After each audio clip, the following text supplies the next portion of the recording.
ചേട്ടാ നമസ്കാരം. നമസ്കാരം. ചേട്ടാ, ബംഗ്ലാദേശിന് ഇന്ത്യ ഒരു മുന്നറിയിപ്പ് കൊടുത്തിട്ടുണ്ട്. 2 ദിവസമായിട്ട് ബംഗ്ലാദേശ് കിടന്ന് പൊളക്കുകയാണ്. അതായത് ഇവിടെ നുഴഞ്ഞു കയറിയ ആൾക്കാരെ നമ്മൾ അങ്ങോട്ട് തിരിച്ചയക്കുമ്പോൾ ബംഗ്ലാദേശ് പറയുന്നത് ഇത് അനധികൃതമായിട്ടുള്ള ആൾക്കാരെയാണ് നമ്മൾ അങ്ങോട്ടേക്ക് അയക്കുന്നത്, ബംഗ്ലാദേശിലേക്ക് അയക്കുന്നത്, ഇത് ഞങ്ങൾക്ക് അംഗീകരിക്കാൻ സാധിക്കില്ല എന്നൊക്കെ പറഞ്ഞ് ബംഗ്ലാദേശ് വലിയ ബഹളമാണ്. ധാക്കയിൽ വലിയ പ്രൊട്ടസ്റ്റ് ഒക്കെ നടക്കുന്നു, ഇത് നമ്മൾ കണ്ടതാണ്.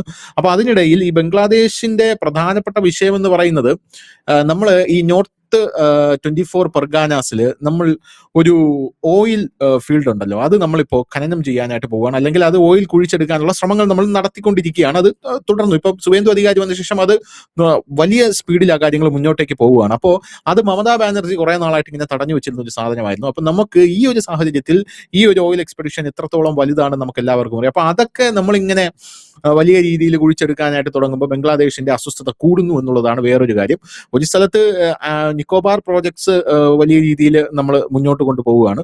നിക്കോബാർ പ്രോജക്ട്സ് മുന്നോട്ട് കൊണ്ടുപോകുമ്പോൾ ഇന്ത്യയിൽ തന്നെ വലിയ രീതിയിലുള്ള പ്രതിഷേധങ്ങൾ ഉണ്ടാക്കാൻ കോക്രോച്ച് ജനതാ പാർട്ടിയെ പോലുള്ളവർ ശ്രമിക്കുന്നു. അതായത് നമ്മൾ എവിടെ ഊർജ്ജ പര്യാപ്തത കൈവരിക്കാനുള്ള എന്തെങ്കിലും ചെയ്തു തുടങ്ങുകയാണെങ്കിലോ, അല്ലെങ്കിൽ നമ്മൾ സ്വന്തമായിട്ട് ലോകരാജ്യങ്ങൾക്ക് മുകളിൽ വയ്ക്കാൻ കടൽ ഭരിക്കാനുള്ള എന്തെങ്കിലും ഒരു ഈ ട്രാൻസ്മിൻഷിപ്പ് പോർട്ട് കൊണ്ടുവരികയാണെങ്കിലോ വലിയ രീതിയിലുള്ള പ്രതിഷേധങ്ങൾ നമ്മുടെ രാജ്യത്ത് ഉയർന്നു വരുന്നു.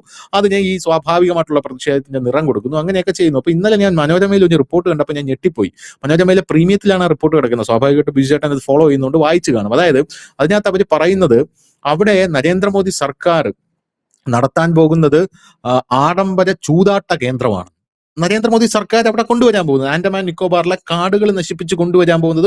അപ്പൊ ഞാനിങ്ങനെ ആലോചിച്ചു, മനോരമയൊക്കെ ഇത്രയ്ക്ക് അധപ്പതിച്ചു പോയൊരു മാധ്യമമായോ? ആഡംബര ചൂതാട്ട, രാഹുൽ ഗാന്ധിക്ക് പോലും ഇല്ലാത്ത ഒരു ഒരു അലിഗേഷനാണ് മനോരമ മുന്നിലേക്ക് കൊണ്ടുവരുന്നത്. സ്വാഭാവികമായിട്ടും അദാനിക്കാണല്ലോ മോദി ആഡംബര ചൂതാട്ട കേന്ദ്രം കൊണ്ടുവരാനായിട്ട് പോകുന്നത്. അപ്പൊ ഞാൻ വളരെ അത്ഭുതത്തോടു കൂടെയും പുച്ഛത്തോടു കൂടെയാണ് മനോരമയുടെ ആ ആർട്ടിക്കിൾ ഞാൻ വായിക്കാനിരുന്നത്. പിന്നെ അത് വായിച്ചു തുടങ്ങിയപ്പോൾ തന്നെ നമുക്ക് മനസ്സിലായി അതിനകത്തൊന്നുമില്ല, അത് വെറുതെ ആരോപണങ്ങൾ മാത്രമാണ്. അപ്പൊ അത് വളരെ ഒരു വളരെ മോശമായി പോയി എന്ന് പറയുന്നു. അപ്പൊ ഇപ്പോ നമ്മുടെ ഈ ബംഗ്ലാദേശിന്റെ വിഷയം എന്ന് പറഞ്ഞാൽ അവിടെ സ്ത്രീകളും കുട്ടികളും നടത്തുന്ന ആ ഒരു തിരിച്ചയക്കൽ ശ്രമങ്ങൾ ഉണ്ടല്ലോ, ബംഗ്ലാദേശിലെ ആൾക്കാരെ തിരിച്ചയക്കുന്ന ശ്രമങ്ങൾ, അത് തടയുന്നതിനായി ബോർഡർ ഗാർഡ് ബംഗ്ലാദേശ് ഇപ്പോ 26 ജില്ലകളുടെ അതിർത്തി പ്രദേശങ്ങളിൽ അവർ സൈന്യത്തെ വിന്യസിക്കുകയാണ് എന്നുള്ള റിപ്പോർട്ടുകളാണ് ഇപ്പോൾ പുറത്തു വന്നുകൊണ്ടിരിക്കുന്നത്. അവർ ബംഗ്ലാദേശിലെ 26 അതിർത്തി ജില്ലകളിൽ സൈന്യത്തെ വിന്യസിക്കുകയാണ് എന്ന് മനസ്സിലാകുന്നു. അപ്പൊ വിന്യസിച്ചിരിക്കുന്ന ഉദ്യോഗസ്ഥർ 4 ഷിഫ്റ്റുകളിലായി അതിർത്തികളിൽ പെട്രോളിംഗ് നടത്തുന്നു, 24 മണിക്കൂറും നിരീക്ഷണം നടത്തുന്നു. അതേസമയം പ്രദേശവാസികളും വിവിധ പ്രദേശങ്ങളിൽ അവരെ സഹായിക്കുന്നു, ബംഗ്ലാദേശ് പ്രദേശവാസികളും. അല്ലാതെ ഞങ്ങൾക്കിത് ചെയ്യാൻ സാധിക്കില്ല എന്നാണ് ബംഗ്ലാദേശിലെ ഈ BGP പ്രധാനമായിട്ടും പറയുന്നത്. അപ്പോ ബുധനാഴ്ചയ്ക്കും ശനിയാഴ്ചയ്ക്കും ഇടയിൽ 200-ലധികം ഉൾപ്പെട്ട 21 BSF തിരിച്ചയക്കൽ ശ്രമങ്ങൾ BGP വിജയകരമായി പരാജയപ്പെടുത്തി എന്ന് അവർ പറയുന്നു. പക്ഷെ നമ്മൾ പറയുന്നത് അല്ല, നമ്മൾ തിരിച്ചയക്കാൻ ഉള്ളവരെയൊക്കെ നമ്മൾ തിരിച്ചയച്ച് കഴിഞ്ഞിട്ടുണ്ട്, ഇനിയും തിരിച്ചയക്കുന്നുണ്ട്. ബംഗ്ലാദേശിന് ഒരു ലിസ്റ്റ് കൊടുത്തിട്ടുണ്ട്, ഇത് അവസാന മുന്നറിയിപ്പാണ്. ഈ ലിസ്റ്റ് നോക്കിയിട്ട് ഈ ആൾക്കാരെല്ലാം നിങ്ങളുടെ പൗരന്മാരാണോ എന്ന് കൃത്യമായി വെരിഫൈ ചെയ്ത് പറയണം എന്നാണ് നമ്മുടെ രൺധീർ ജയ്സ്വാൾ ഇപ്പോൾ ബംഗ്ലാദേശിനോട് പറഞ്ഞിരിക്കുന്നത്. എന്തായാലും ഇപ്പോ BGPയും BSFും തമ്മിലുള്ള 57ാമത് ഡയറക്ടർ ജനറൽ തല അതിർത്തി സമ്മേളനം നടക്കാൻ പോവുകയാണ്. ജൂൺ 8 മുതൽ 11 വരെ. അത് ന്യൂഡൽഹിയിൽ വെച്ചാണ് നടക്കുന്നത്. അപ്പൊ അതിൽ വലിയൊരു പ്രതിസന്ധി, നടക്കുന്ന കാര്യത്തിൽ ഒരു പ്രതിസന്ധി അല്ലെങ്കിൽ വലിയൊരു പൊട്ടിത്തെറി ഉണ്ടാകുമോ എന്നുള്ളതാണ് ഇപ്പോൾ നമ്മുടെ രാജ്യത്തെ മാധ്യമങ്ങൾ ഉറ്റുനോക്കുന്നത്. എന്തായാലും അതിർത്തിയിലെ നിയമവിരുദ്ധമായിട്ടുള്ള മുന്നേറ്റം, കൊലപാതകം, വിശാലമായിട്ടുള്ള അതിർത്തി മാനേജ്മെന്റ് എന്നിവ ഉൾപ്പെടെയുള്ള വിഷയങ്ങൾ അവിടെ ചർച്ച ചെയ്യുന്ന കൂട്ടത്തിൽ തിരിച്ചയക്കരുത് ഇവരെ എന്നുകൂടെ ഈ ബംഗ്ലാദേശ് ഘടിപ്പിക്കുമെന്നാണ് ബംഗ്ലാദേശി മാധ്യമങ്ങൾ പറയുന്നത്. 5 ഇന്ത്യൻ സംസ്ഥാനങ്ങളുമായും ബംഗ്ലാദേശിലെ 26 ജില്ലകളുമായും പങ്കിടുന്ന 4156 കിലോമീറ്റർ അതിർത്തിയിലാണ് ഇവർ പെട്രോളിങ്ങും രഹസ്യാന്വേഷണ നിരീക്ഷണങ്ങളും ശക്തിപ്പെടുത്താനായിട്ട് അവിടെയുള്ള ആൾക്കാരുമായി ചേർന്ന് അവിടെ സൈന്യത്തെ വിന്യസിച്ചിരിക്കുന്നു എന്നുള്ള റിപ്പോർട്ട് വന്നു. ഇത് നമ്മുടെ രാജ്യത്തെ ബാധിക്കുമോ? നമ്മൾ എങ്ങനെയാണ് നോക്കിക്കാണുന്നത്? ബംഗ്ലാദേശൊക്കെ നമുക്കൊരു ഇരയാണോ എന്നാണ് എനിക്ക് ചോദിക്കാനുള്ളത്.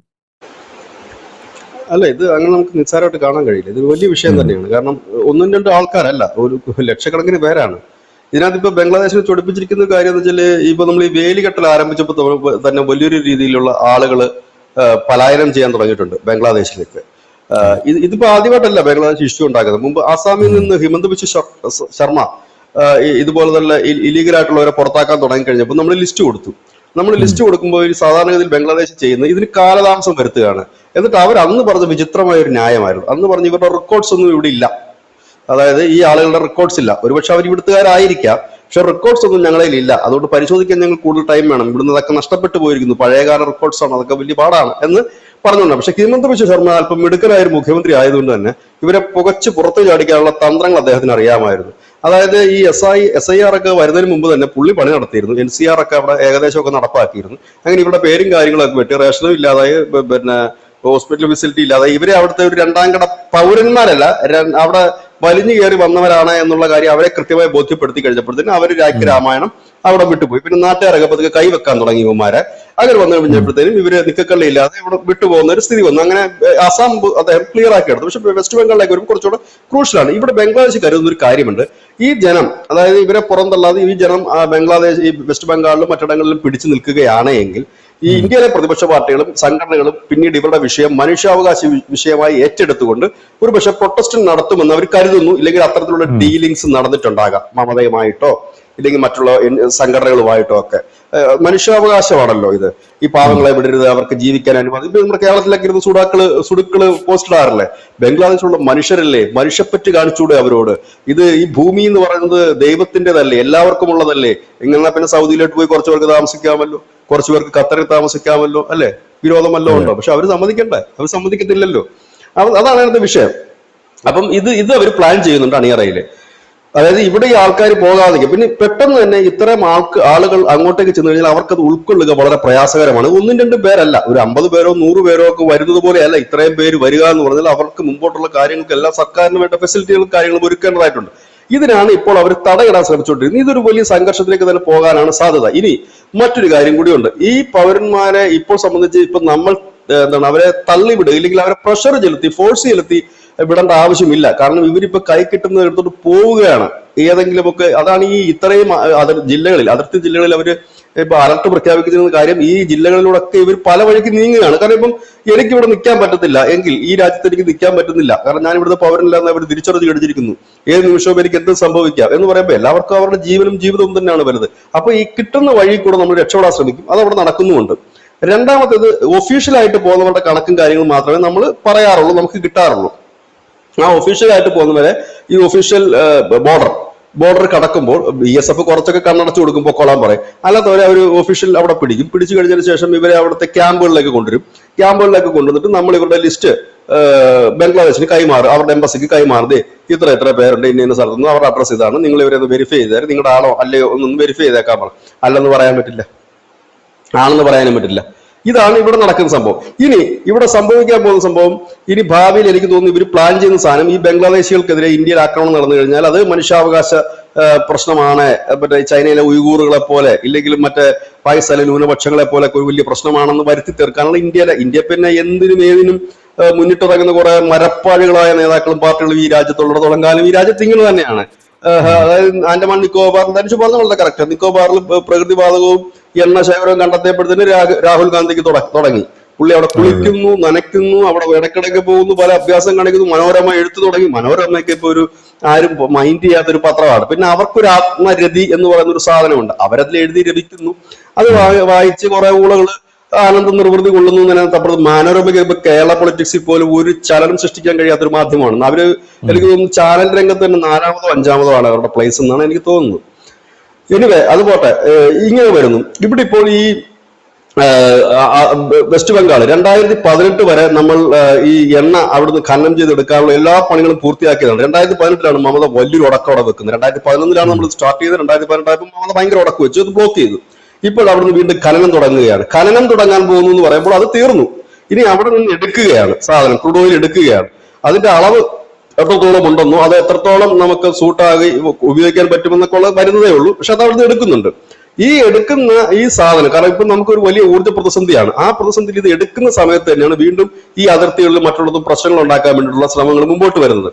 ഇപ്പോൾ കോക്രോച്ച് പാർട്ടിക്കാരുടെ തനിനിറം പുറത്തായാലോ. ഇന്നലെ അവരുടെ സ്റ്റേറ്റ്മെന്റ് വന്ന എന്താണ്, കേന്ദ്ര സർക്കാർ മുസ്ലിങ്ങൾക്കെതിരെയാണ് പ്രശ്നമുണ്ടാക്കുന്നത്, അത് ഞങ്ങൾ ചോദ്യം ചെയ്യും എന്നുള്ളത് അവരുടെ തനിനിറം ഉള്ള പ്രസ്താവന അവിടെ പുറത്തു വന്നു കഴിഞ്ഞിരിക്കുന്നു. അപ്പം ഈ ഇന്ത്യയിൽ എന്തൊക്കെ ധനുഷ് പറഞ്ഞ വളരെ കറക്റ്റാണ്, ഒബ്സർവേഷൻ കറക്റ്റാണ്. അതായത് എന്തൊക്കെ നേട്ടം ഈ രാജ്യത്ത് ഉണ്ടാകുന്നുണ്ടോ അപ്പോഴൊക്കെ ഇതുകൾക്കുള്ള പ്രശ്നം ഉണ്ടാകും. അതെ ഒരു ആണവ നിലയം സ്ഥാപിച്ച് ഊർജ്ജ പ്രതിസന്ധി പരിഹരിക്കാന്ന് വെച്ച് തുടങ്ങുമ്പോഴത്തേനും കുറെ പരിസ്ഥിതി സംഘടന, മനുഷ്യാവകാശ സംഘടന, കോൺഗ്രസ്, കമ്മ്യൂണിസ്റ്റ് എല്ലാം കൂടെ ഒന്ന് പ്രശ്നം ഉണ്ടാക്കും. ഇത് വന്ന് പ്രശ്നം ഉണ്ടാകും. ഒന്നും വേണ്ട, കേരളത്തിലേക്ക് നോക്കൂ ധനുഷ്. ഈ PM ശ്രീ എന്ന് പറയുന്നത് പ്രധാനമന്ത്രിയുടെ ഒരു പദ്ധതി പ്രകാരം 10 രൂപ ഏതെങ്കിലും സ്കൂളുകൾ കിട്ടി അവരുടെ മൂത്രപ്പുരയോ ഇല്ലെങ്കിൽ ആ സ്കൂളിന്റെ ഓടുമാറലോ വല്ല നടക്കേണ്ട 10 പൈസയാണത്. അവിടെ അതിനെ തുരങ്കം വെക്കുകയാണ്. ചെയ്യരുത്, വാങ്ങരുത്. പ്രധാനമന്ത്രി ആവാസ് യോജന നടപ്പാക്കരുത്, ഒരിക്കലും നടപ്പാക്കരുത്. മോദിയുടെയാണ്, നടപ്പാക്കുന്നില്ല. ഇത് കേരളത്തിന്റെ സ്റ്റൈലാണ്. ഇത് തന്നെയാണ് ഇന്ത്യയിൽ ഈ മരവാക്കുകൾ ചെയ്യുന്ന പണി. അതാണ് ഈ ഇവന്മാർ തകർക്കാൻ ശ്രമിക്കുന്നു എന്ന് പറയുന്നത്. കാരണം നമ്മൾ ഒന്നാമത് എന്താണ് നമ്മൾ പറയുന്നത്, വളരെ ദരിദ്രമായി നിൽക്കുന്ന ഒരു സംസ്ഥാനം, കടം കൊണ്ട് കയറിയ സംസ്ഥാനം. ആ കേന്ദ്രത്തിന്റെ ഫണ്ട് വാങ്ങി മോദിയുടെ പടം വെച്ചാൽ എന്താണ് ബുദ്ധിമുട്ട്? ഇവിടെ ഹലാൽ ഹോട്ടൽ എന്ന് പറഞ്ഞിട്ട് നമ്മൾ കയറി ഫുഡ് കഴിക്കാറില്ലേ? എത്രയോ പേര് കഴിക്കാറുണ്ട്. ഹലാലിന് എഴുതി വെക്കാതിരിക്കുന്നത്. ഒരു പടം ഇരിക്കുന്നു എന്ന് കരുതിയിട്ട് അവിടെ എന്തോ ഭിന്ദ്രന്മാരുടെ പടമാണോ വെച്ചിരിക്കുന്നത്? അതല്ലെങ്കിൽ പിന്നെ ബില്ലാദിന്റെ പടമൊന്നും അല്ലല്ലോ വെച്ചിരിക്കുന്നത്. ഇന്ത്യൻ പ്രധാനമന്ത്രിയുടെ പടമല്ലേ? നെഹ്റുവിന്റെ പടമില്ലാത്ത ഏതെങ്കിലും സ്ഥാപനം ഉണ്ടായിരുന്നു? ഞങ്ങളുടെ പ്രശ്നമുണ്ട്. കാരണം ഈ SDPI നാട്ടിൽ കാണിക്കുന്ന തീവ്രവാദം ഞങ്ങൾ ചർച്ച ചെയ്താൽ BJP ഇവിടെ വളരും എന്ന് പറയുന്ന ആൾക്കാരുള്ള നാടാണ് നമ്മുടെ കേരളം എന്ന് പറയുന്നത്. അപ്പം മോദിയുടെ പടം വെച്ച് ഇറക്കി കഴിഞ്ഞാൽ ഇതൊക്കെ മോദി തരുന്നതാണ്, കേന്ദ്ര സർക്കാരിന്റെ പദ്ധതിയാണെന്ന് അറിഞ്ഞു കഴിഞ്ഞാൽ ജനങ്ങൾക്ക് ഒരു ചാഞ്ചാട്ടം ഉണ്ടാകാനുള്ള സാധ്യതയുണ്ടല്ലോ. അതുകൊണ്ടാണ് പ്രധാനമന്ത്രി ആയുഷ്മാൻ ആരോഗ്യ മന്ദിർ എന്ന് പോലും ഞങ്ങൾ വയ്ക്കില്ല എന്ന് കഴിഞ്ഞ തവണത്തെ ആരോഗ്യമന്ത്രിയായിട്ടുള്ള വീണ ജോർജ് പറഞ്ഞത്. അല്ല മനുഷ്യനകത്ത് ഞാൻ ചോദിച്ചിട്ട്, ഇന്ത്യയിൽ ഏറ്റവും കൂടുതൽ ചിത്രം വെച്ചിട്ടുള്ള പ്രധാനമന്ത്രി ആരാ? നരേന്ദ്രമോദി അല്ല, നെഹ്റു ആണ്. നെഹ്റുവിന്റെ ചിത്രമില്ലാത്തത് ഏതെങ്കിലും ഒരു സ്ഥലമുണ്ട്? കക്കൂസിൽ പോലും ഈ അവിടുത്തെ പിന്നെ MP ഫണ്ട് കൊണ്ട് ഉണ്ടാക്കുന്ന ടോയ്ലറ്റുകൾ പോലും അദ്ദേഹത്തിന്റെ ചിത്രങ്ങൾ വെച്ചിട്ടില്ലേ? ഇവിടെ ഞാൻ പറയാം, എന്റെ നാട് ഒരു കടലോര മേഖലയും കായലോര മേഖല ആലപ്പുഴ ജില്ലയാണ്. അവിടെ ഈ വള്ളങ്ങളുണ്ട്, മത്സ്യത്തൊഴിലാളികൾ കൊടുക്കുന്ന വള്ളങ്ങള്. ഈ വള്ളങ്ങള് സഹകരണ സംഘം ഉണ്ടാക്കിയിട്ട് മത്സ്യഫെഡ് ലോൺ കൊടുക്കും. മത്സ്യഫെഡ് സംസ്ഥാന സർക്കാരിന്റെ മത്സ്യഫെഡ്. ഈ മത്സ്യഫെഡ് ലോൺ കൊടുക്കുമ്പോൾ പേരിടുകയാണ് ചാച്ചാജി വള്ളം, ചാച്ചാജി വള്ളം, നെഹ്റുജി വള്ളം, ഇന്ദിരാജി വള്ളം, രാജീവ് ജി വള്ളം. ഇതൊക്കെയാണ്, ആ പേരിലാണ് ഈ വള്ളങ്ങൾ പേരിടുന്നത്. അവർക്ക് ഉടനെ തന്നെ അതിന്റെ ഫണ്ട് അനുവദിക്കുകയാണ്, ആ വള്ളം മേടിക്കാനും വള്ളം മേടിക്കാനും. അപ്പൊ ഈ ഫണ്ട് അനുവദിക്കുമ്പോൾ ഉള്ള ഒരു ഇതാണ് ചാച്ചാജിയും ഇതും തമ്മിൽ എന്ത് ബന്ധമാണുള്ളത്? ഈ പഞ്ചവത്സര പദ്ധതിയിൽ എവിടെങ്കിലും ഈ കടലിലെ മത്സ്യത്തൊഴിലാളികൾക്ക് വേണ്ടി എന്തെങ്കിലും ഒരു പദ്ധതി ഉണ്ടായിരുന്നു? നെഹ്റു ആണല്ലോ പഞ്ചവത്സര പദ്ധതിയുടെ ഉപജ്ഞാതാവ്. ഉണ്ടായിരുന്നു. എന്തെങ്കിലും ഗുണം ചെയ്തിട്ടുണ്ടോ? കോൺഗ്രസ്സുകാർ എന്തെങ്കിലും ഗുണം ചെയ്തിട്ടുണ്ടോ? ഒരു കുന്തവും ചെയ്തിട്ടില്ല. അപ്പൊ ഇതൊക്കെയാണ് ഇവിടെ നടന്നുകൊണ്ടിരുന്നത്. ഇപ്പോഴ് പ്രധാനമന്ത്രി ആവാസ് യോജന എന്ന് പറഞ്ഞാൽ അത് മോദിയല്ല. ഇപ്പൊ നാളെ പിന്നെ നമ്മുടെ ഈ പറയുന്ന MA ബേബി പ്രധാനമന്ത്രി ആയാലും അത് പ്രധാനമന്ത്രി തന്നെയാണ്. മാറ്റമൊന്നുമില്ല അതിനകത്ത്. PM കെയർ, CM കെയർ അതൊക്കെ ഇവിടെ ഉള്ളതല്ലേ ഇത്? അപ്പം ഈ ഒരു മെത്തേഡിലാണ് ഇവിടെ പോകുന്നത്. ഇത് കേരളത്തിന്റെ ഒരു ഉദാഹരണം ഞാൻ പറഞ്ഞതെന്ന് വെച്ച് കഴിഞ്ഞാൽ, ഇതിന്റെ ലാർജ് സ്കെയിലാണ് ഇന്ത്യ നമ്മളിപ്പോ കാണുന്നത്.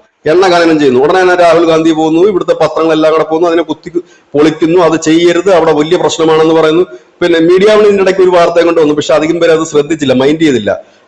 മോദി ലക്ഷദ്വീപിൽ മദ്യപ്പുഴ ഒഴുക്കുന്നു എന്ന് പറഞ്ഞിട്ട്. സംഭവം എന്താന്ന് വെച്ച് കഴിഞ്ഞാല് അത് പ്രേക്ഷകർക്ക് അതുകൊണ്ട് നമുക്ക് പറഞ്ഞ് അവസാനിപ്പിക്കാം. അതിന്റെ ഒരു കറക്റ്റ് വഴി എന്താന്ന് വെച്ച് കഴിഞ്ഞാൽ, ഈ ലക്ഷദ്വീപിൽ ആൾതാമസമില്ലാത്ത അനവധി ദ്വീപുകളുണ്ട്.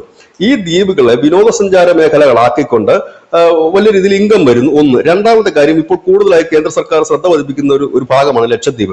കാരണം അതിനകത്തെ ദ്വീപുകൾ കേന്ദ്രീകരിച്ചുകൊണ്ട് വലിയ രീതിയിലുള്ള മയക്കുമരുന്ന് കച്ചവടവും ആയുധ ഇറക്കുമതിയും ഒക്കെ നടന്ന വാർത്തകൾ നമ്മൾ കണ്ടതാണ്. അത് മാത്രമല്ല, നമ്മുടെ രാജ്യത്തെ സംബന്ധിച്ച് വളരെ തന്ത്രപ്രധാനപ്പെട്ട ഒരു പോയിന്റാണത്. അതാണ് അവിടെ വ്യോമസേനയുടെ താവളങ്ങൾ വരുന്നു, റഡാറുകൾ വരുന്നു. കാരണം മാൽദ്വീപ്സ് ഒക്കെ ആയിട്ട് അടുത്ത് നിൽക്കുന്ന ഒരു ഇടം കൂടിയാണത്. അപ്പം അവിടെ അതൊക്കെ വരുന്നുണ്ട്, കൂടുതൽ ശ്രദ്ധ പതിപ്പിക്കുന്നുണ്ട്. സത്യത്തിൽ നിങ്ങൾ മദ്യപിക്കേണ്ട. ലക്ഷദ്വീപില് അവിടെ മദ്യത്തിൽ കുറച്ചുപേർ മദ്യപിക്കുന്നില്ല എന്ന് കരുതിയില്ല, അവിടുത്തെ സമുദായം മദ്യപിക്കുന്നില്ലെന്ന് കരുതി ആൾതാമസമില്ലാത്ത ഈ ദ്വീപിൽ കൊണ്ടുവന്ന് പഞ്ചനക്ഷത്ര ഹോട്ടലും അവിടെ മദ്യം വിളമ്പുന്നതിന് ഇവനൊക്കെ എന്തിന്റെ സൂക്കേടാണെന്ന് എനിക്ക് മനസ്സിലായി. ആൾതാമസം ഉണ്ടെങ്കിൽ ആൾതാമസം ഇല്ലെങ്കിലും ഇവർ ഈ ബീഫിന്റെ കാര്യത്തിൽ പറയുന്ന ഒരു ലോജിക് ഉണ്ടല്ലോ. അതായത് വേണമെന്നുള്ളവർക്ക് കഴിക്കാം, വേണ്ട എന്നുള്ളവർ കഴിക്കണ്ട. ഭക്ഷണ സ്വാതന്ത്ര്യമുള്ള ഒരു നാടല്ലേ. അങ്ങനെയുള്ള ഒരു സ്ഥലത്ത് മദ്യം വേണമെന്നുള്ളവർക്ക് കുടിക്കാം, ഇല്ലാത്തവർക്ക് കുടിക്കണ്ട. അപ്പൊ പറയാം അത് പറ്റില്ല, ഇവിടെ ഞങ്ങളുടെ ആൾക്കാരാണ് കൂടുതൽ, അതുകൊണ്ട് ഞങ്ങൾക്ക് ഇവിടെ മദ്യമേ പറ്റില്ല എന്ന് പറയുന്ന ആ ഒരു സെറ്റ്. അങ്ങനെയാണെങ്കിൽ ഉത്തരേന്ത്യയിൽ ഇന്ത്യയിൽ ഹിന്ദുക്കളാണ് കൂടുതൽ, ഇവിടെ ബീഫേ പറ്റില്ല എന്ന് ഞങ്ങൾക്കും പറയാമല്ലോ. അല്ല, അത് ലോജിക്കാണ്. അതുകൊണ്ട് ഈ എന്താണ് തീവ്രമായിട്ടുള്ള ഹിന്ദു സംഘടനകളൊക്കെ അത് പറയുന്നുണ്ടല്ലോ.